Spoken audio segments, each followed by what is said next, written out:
MPS says a case of shigellosis was reported at La Escuela Fratney Elementary late last week. The infection is caused by a bacteria called Shigella, and it can cause stomach pain, diarrhea, and fevers.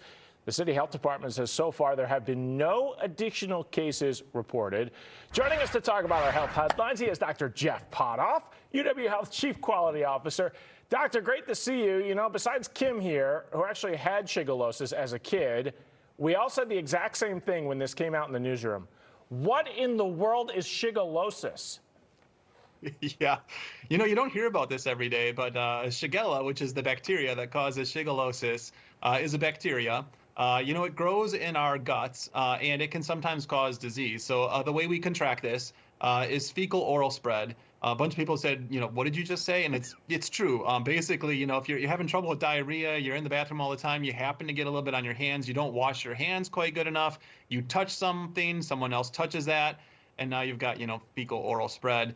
Symptoms start usually about 2 to 3 days after you come in contact with this, and then it can cause pretty bad diarrhea up to 2 weeks. You know, what do we do about this? Well, one, really good hand washing. You can eliminate or decrease the transmission with really good hand washing. And also, if you or your kids come down with, you know, pretty bad diarrhea, don't send them to school. That's a recipe for disaster. A bunch of other kids are going to get this. So, you know, that's what's going on with shigellosis, and it's not very much fun. Yeah, why is the health department making us aware of this? Why are they putting up press releases? Yeah, I think they want the community to be aware, especially individuals that attend that school, that if they come down with a diarrheal illness, they need to not just assume it's, you know, regular gastro. It could be a Shigella. They're going to want to get tested. And then sometimes we even treat this with antibiotics, not all the time. And then certainly that message of, you know, stay home, don't come to school if you've got diarrhea. We'll have a bigger outbreak. Right now, it seems like it's contained to just this one case. I know, that is the good news. We haven't heard of any other cases. And, you know, the health department here has been busy because they put out another warning about hepatitis A. A beans and barley worker on the east side got sick. So what is hepatitis A?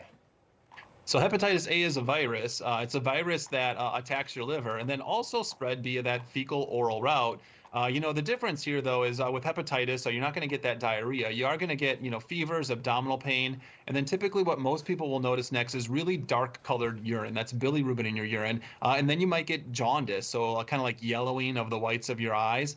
Most people, like with Shigella, will recover without anything crazy going on. It can take a while.